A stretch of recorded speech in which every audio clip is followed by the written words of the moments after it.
Let's talk about your recent your show Unfit at 40. How old are you now? When did you turn 40? I turned 40 in August. Is it? Yeah. So I'm older than you. You're older than me. I wouldn't say though. I look like I'm your dad.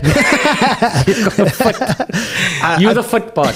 So I turned 40 in July, and it's but it's also, let's not talk about the unfit part. Let's just talk about the 40 part. I think it's like that.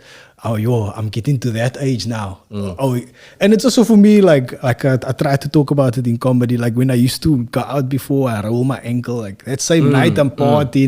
Now I stump my toe and I can't walk for the day. So you feel your body almost like getting older. No, I'm breaking down. The next day it felt like there was my knees. I can feel it. So this show is really about not just getting older, but also how I'm managing walking through this new cancel culture, because I mean well, but I don't always know the right terminology, and sometimes I misstep. It's that age thing. Yeah. It's also how my marriage or my relationships were when I was young, and how it is when I'm now 40. My wife is different, and my relationships are different. So it's those two positions. That's the show. That's what the show is really about. It's not just about, my body's breaking down. I do a lot of that stuff, but it's also about my perspective and how it's changed and how I'm trying, but I can feel my bones are getting old. It's things like I say the wrong thing sometimes and people have to correct me, and I was always the guy correcting my dad. It's things like that. So that's what the show is around. So you mentioned your dad, but I imagine my dad at 14. Yeah. He had a mustache and stuff like it. This was he was like an older 40 than what I'm 40. Yeah. Don't you feel like that? Yeah. I mean, you were in a basketball shorts. Imagine I don't imagine your dad walking around with a basketball shorts and he was 40. I remember my father when he was 40. My buddy had his pants nice and high, my friend. That's nice and high, like a decent. He had the mustache like Magnum PI. My buddy used to have the mustache, the beard, with a duck chain, wide open here, with a tusk. You have to have a tusk, otherwise you're not the alpha male. Hey! It was like, so it feels different, eh? Very different. And so I just but that's what the shows are about. That's what the show's about. And there's a lot of, that's why my audience is fundamentally is married people, 35 and older. How old is Ethan? 4. 4 years I'm old. 10 times older than my son.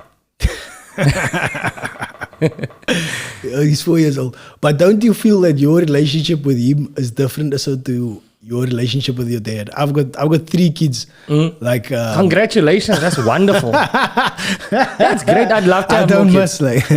No, you don't, clearly. No, I'd love to have a bigger family. I think family is everything. And I think that we justify it with but money and the money and the money and the money. You'll find the money. But my parents made less money and they had more kids. Yeah. I feel that the relationship is different though. Like the way they, like you say, the alpha male. Yeah. The you have to be my dad wasn't tell you I love you. Hey, I love you, son. Whatever stuff. Now it's hugs and kisses and hey, come here, my boy. Totally. It's a lot different. Good. I mean, we are evolving as a people. You know what I mean? Like that whole thing we spoke about, crabs in the bucket. There's also a lot of things that we've evolved out of. You know what I mean? Like we are now way more conscious about mental health. Yeah. We are growing as a people. It's like my father never used to, I love you. Yeah, except for my light day, I love you all the time. And it's great because we have to evolve, and he will do things differently but is that the generational curse that they refer to? I think also, man, you must remember, you imagine your father in 1985, bro. It's a different world. Yeah. Homophobia is rife.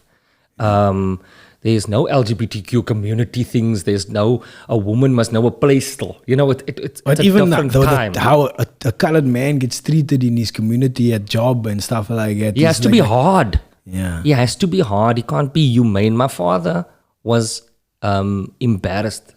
I could see it. I did embarrassed because at a eulogy for my aunt, his sister, I cried on stage. I could see there was a moment where he's embarrassed by it because he comes from a time where if you cry, you're soft.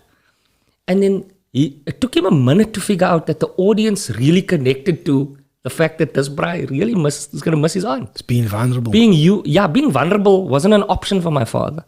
You know what I mean? It was less of an option.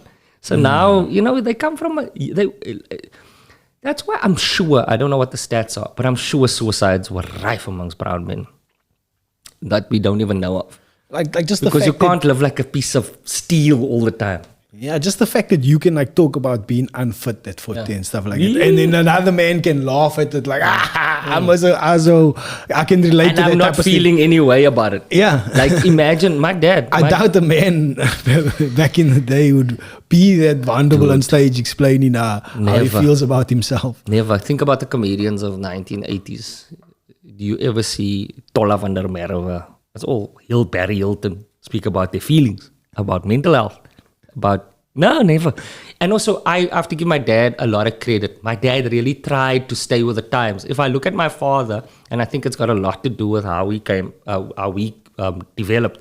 My dad comes from that time, but he really tried hard to be progressive. Like, because if I look at my friends' fathers, everyone had to be macho and the main and niemand vertel van my nie and that is a very hard position because if everyone's like that, yes, this has to happen. Yeah. And that sparks and ugliness happens there.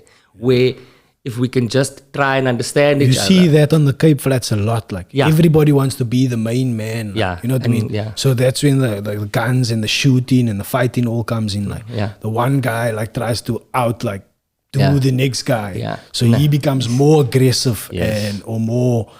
Yeah. It's like how we treat dogs, bro. If you think about it, and I'm going to stop here, but I go, if you treat a dog, that's how dogs are. We used to go to you walk through when you're on the promenade in Cape Town. Yeah. When a white auntie comes past with anybody with a dog, whatever color they are, I don't want to make it a color thing. Anybody on the promenade, ek is bang vir honde nie. But I'm dead scared of the dogs in Enki.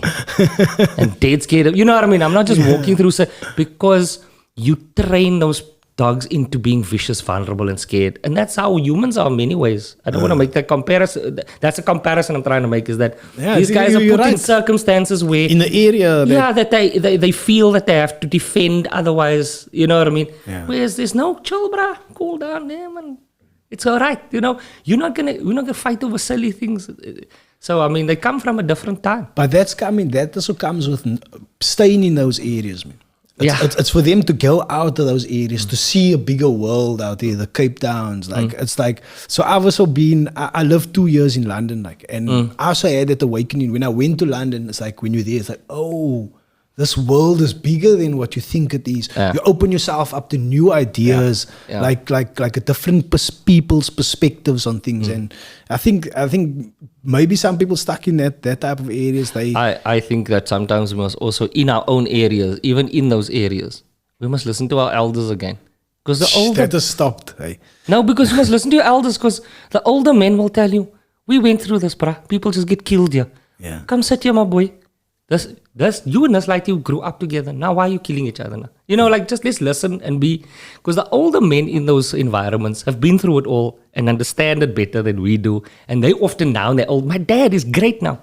My dad is great. My dad once told me that... He said, boy, you know what? We come from a time where if you play tennis, you were gay. I was like, what? No, man. No. I didn't mean to laugh. No, it's funny. I go, what do you mean, Daddy? No, it's the white clothing. Then I was like, yo, bruh.